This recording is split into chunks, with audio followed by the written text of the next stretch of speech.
नमस्कार, स्वागत है आपका एमपी तक पर। मैं हूं रविशपाल सिंह। एमपी तक की खास पेशकश एमपी फाइल्स में आज हम बात करने वाले हैं मध्य प्रदेश के मुख्यमंत्री डॉक्टर मोहन यादव के उस सख्त एक्शन की जिसकी चर्चा आज पूरे प्रदेश में हो रही है। वैसे भी मुख्यमंत्री डॉक्टर मोहन यादव को बेहद ही सख्त प्रशासक के रूप में एक पहचान मिल चुकी है, क्योंकि ताबड़तोड़ वो ऐसे अफसरों के खिलाफ कार्रवाई कर रहे हैं जिनकी वजह से सरकार की छवि पर दाग लग रहे हों। इसके अलावा भ्रष्ट अफसरों के खिलाफ भी डॉक्टर मोहन यादव जो मुख्यमंत्री है मध्य प्रदेश के, उनका चाबुक जमकर चल रहा है। और अब विदेश दौरे से आते ही उन्होंने पिछले कुछ दिनों से लगातार विवादों में रहे पर्यावरण विभाग में एक बड़ा एक्शन ले लिया है। पहले भी एमपी फाइल्स ने आपको बताया था कि विदेश दौरे से आते ही मुख्यमंत्री इस पे एक्शन ले सकते हैं और एक्शन अब हो गया है। क्या ये पूरा एक्शन है, क्यों इसकी जरूरत आन पड़ी, इस पर बात करने के लिए आज हमारे साथ मौजूद है मध्य प्रदेश के बेहद वरिष्ठ पत्रकार रिजवान अहमद सिद्दीकी जी। रिजवान जी, आप और हम बैठे थे उस दिन, चर्चा चल रही थी और आपने बात कही थी कि जिस तरीके से मुख्यमंत्री मोहन यादव लगातार अफसरों के खिलाफ, ऐसे अफसरों के खिलाफ कार्रवाई करते आए हैं पिछले 1.5 सालों में, जिनकी वजह से किरकिरी होती है, भले ही पुलिस के अफसर हो, प्रशासनिक अफसर हो, विदेश दौरे से आएंगे तो वो सिया मामले में भी एक्शन लेंगे, इसका आपने अंदेशा पहले ही जता दिया था। और कल रात एक्शन हो गया।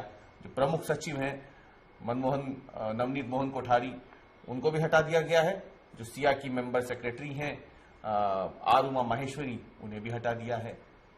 क्या आपको लगता है कि ये पूरा विवाद जिस तरीके से था और जिस तरीके से विदेश दौरे के समय ये पूरा विवाद आना और वहीं से मुख्यमंत्री का इस पूरे मामले में हस्तक्षेप करना, कहीं ना कहीं उसी वक्त इसकी स्क्रिप्ट लिखी जा चुकी थी इस तबादलों की? बिल्कुल रवीश जी, जिस तरह से मुख्यमंत्री एक्शन लेते हैं या जिस तरह से हम कह रहे थे उस वक्त, आज मैं उस शब्द का इस्तेमाल नहीं करूंगा। हमारे मध्य प्रदेश के जो मुख्यमंत्री हैं डॉक्टर मोहन यादव, वो लगातार इन्वेस्टमेंट के लिए मध्य प्रदेश में अधिक से अधिक उद्योग और व्यापार बढ़े, उसके लिए लगातार प्रयास कर रहे हैं। उसीलिए विदेश दौरे पे भी गए थे। उन्होंने संभागीय स्तर तक लोगों को इकट्ठा किया और उस पर बहुत ढेर सारे इन्वेस्टर समिट्स किए। लेकिन अगर पर्यावरण एक ऐसा मुद्दा है जिससे उद्योग और व्यापार जुड़ा हुआ है, अगर इसी विभाग में इस तरह की तनातनी, ऐसी एक दूसरे को नीचे दिखाने की, यहाँ तक कि तालाबंदी करने तक की अगर नौबत आ जाती है, तो जाहिर है सरकार की बहुत बदनामी होती है, किरकिरी होती है। और इसीलिए हमने उस दिन अनुमान लगाया था कि मुख्यमंत्री आएंगे, विदेश से जैसे ही लौट के आएंगे और इस पर सख्त एक्शन लेंगे। एक्शन सख्त है और हो सकता है इससे आगे का भी एक्शन हो, इसलिए कि नवनीत मोहन कोठारी या उमा महेश्वरी ने जिस तरह की चीज कार्रवाई की है, बाईपास किया है पूरे एक सिस्टम को, वो सरकार को बदनाम करने वाला भी है और कहीं ना कहीं भ्रष्टाचार की उसमें बू आती है। दिखता है कि कहीं ना कहीं आपने अपने खुद के इंटरेस्ट में ऐसी बहुत ढेर सारी चीजें की हैं। लेकिन मैं क्षमा चाहूंगा आपको टोक रहा हूं, लेकिन रिजवान जी, नियम तो यही कहता है ना कि अगर सिया की बैठकें नहीं होती हैं 2 बार 3 बार, तो स्वतः उस प्रोजेक्ट को मंजूरी मिल जाती है। तो क्या ये माना जाए कि बैठकें नहीं हुई इसलिए मंजूरी मिल गई, ये भी एक वजह हो सकती है, या फिर जानबूझकर बैठकें नहीं की गई ताकि नियमों का फायदा उठा करके उनको मंजूरी दी जा सके? बैठक कौन करेगा? वही करेंगे जो उससे संबंधित हैं। किसको किसको करना है वही लोग करेंगे। बैठक के लिए तो सिया चेयरमैन कह सकते हैं कि आप बैठक कीजिए। अगर आप बैठक नहीं करेंगे, अगर नियम में इस तरह की कोई चीज है, लेकिन ये डीम्ड जो जिस शब्द का बार बार इस्तेमाल होता है, वो अनुमति नहीं दी जा सकती। आपने बैठक नहीं की तो उसको रिव्यू होगा, नए सिरे से आवेदन लगाया जाएगा। ऐसे बहुत ढेर सारी उसमें प्रक्रियात्मक चीजें हैं। और ये जिस तरह से, और जब वो अनुपस्थित तो थे नहीं, वहां मौजूद थे, आपने उन्हें दफ्तर दिया हुआ है, आपने उन्हें साधन दिए हैं, आपने उनको सुविधाएं दी हुई हैं, वो उपलब्ध थे, वो बार बार आपको मीटिंग के लिए लिख रहे थे। और वो कोई ऐसे व्यक्ति तो है नहीं कि भाई कोई पॉलिटिकल व्यक्ति है या कोई प्रशासनिक अधिकारी हैं, तकरीबन आपके समय के ही अधिकारी हैं, और वो रिटायर्ड अधिकारी हैं, तो आप उनकी नहीं सुनेंगे, एक वरिष्ठ अधिकारी हैं, तो आपको उनको कम से कम इतना एक विश्वास में लेना चाहिए था। और इस सब में सबसे बड़ी चीज ये है कि जो सख्त प्रशासक, ईमानदार छवि वाले सीएस हैं, उनकी बहुत किरकिरी हुई, उनकी बहुत बदनामी हुई है, इसलिए कि नवनीत मोहन कोठारी ने उन्हें भी डार्क में रखा। मई से लगातार पत्र लिखे जाते रहे हैं सिया के चेयरमैन की तरफ से, और सीएस ने उसे गंभीरता से नहीं लिया, इस तरह के आरोप लग रहे हैं। सीएस ने उस पर पूछा था पीएस से, जो हमारी जानकारी है, पीएस से पूछा था, लेकिन पीएस ने सीएस को गलत ब्रीफ किया उन्होंने नियम समझा बता दिए और गलत ढंग से ब्रीफ किया। ये अलग बात है कि सीएस भी एक बहुत अनुभवी अफसर हैं, उन्हें शायद दिल्ली की प्रक्रिया से मध्य प्रदेश की प्रक्रिया मैच नहीं हो पाई और वो उसको नहीं समझ पाए और नवनीत मोहन कोठारी लगातार उन्हें अंधेरे में रखते रहे और यहां तक कि उनसे सहमति लेके उन्होंने उनके दफ्तर में ताला तक लगा दिया। तो ये जो सब चीजें हैं, इससे नवनीत मोहन कोठारी की जो कार्य करने का जो तरीका है वो बहुत विवादित हुआ और अंततः उनको इसका खामियाजा भोगना पड़ा। तो अब इसमें आगे और क्या एक्शन हो सकता है? ये पद से तो यहां से हटा करके दूसरी जगह इनका तबादला कर दिया, उनको तो उपराज्यपाल राज्यपाल निवास जो है वहां भेज दिया गया है नवनीत मोहन कोठारी जी को। आगे क्या इसमें कार्रवाई हो सकती है? क्या ये मामला जांच एजेंसियों के रडार पे भी आ सकता है? देखिए, ये जो पर्यावरण मसला ऐसा है, इससे भारत तक सीमित नहीं है। ग्लोबल वार्मिंग की वजह से ये अंतर्राष्ट्रीय स्तर का मुद्दा है और हमारे प्रधानमंत्री ने बहुत बढ़ चढ़कर इस पर प्रयास भी किए हैं और अंतर्राष्ट्रीय मंचों पर इस पर चर्चा भी की है। देश में जो दुनिया में जो बहुत आवश्यक चीजें हैं उसमें उन एजेंडों में प्राथमिकता है इसको। तो आपने पर्यावरण के साथ खिलवाड़ किया है, मनमानी की है, तो उस पर कई तरह की कानूनी कार्रवाइयां हैं।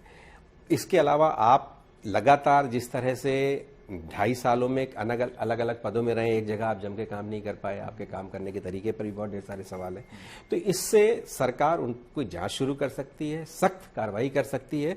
और मैंने जो कहा कि इनकी वजह से सीएस भी कहीं ना कहीं विवादों में आए हैं, तो अब सीएस को भी इस पर कहीं ना कहीं सख्त एक्शन लेना पड़ेगा और जो दिखने लगा है। एक सवाल ये भी उठ रहा है रिजवान जी की पर्यावरण विभाग के जो प्रमुख सचिव थे नवनीत मोहन कोठारी थे, तो उन पे कार्रवाई को लोग जस्टिफाई कर भी रहे हैं।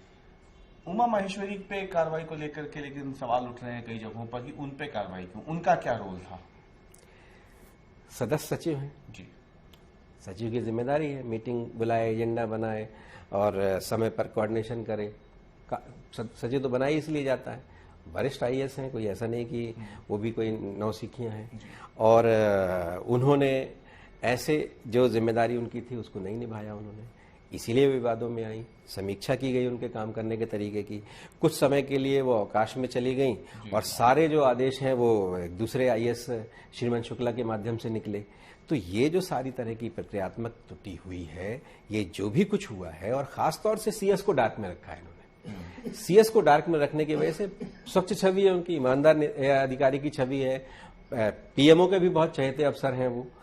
ऐसे समय में उनको जो इस तरह की चीजों की बदनामी झेलनी पड़ी है, पूरी सरकार पर असर पड़ता है इन चीजों के। मुख्यमंत्री को भी इस तरह की चीजों से असुविधा हुई है। तो ये इन दोनों अफसरों की जिम्मेदारी है इसकी। ये विवाद को टाल सकते थे, आपस में बैठ सकते थे, ये आपस में नहीं बैठ रहे थे तो सीएस इनको बैठा के बातचीत कर सकते थे, और ये सारी तरह की चीजें नहीं हुई हैं।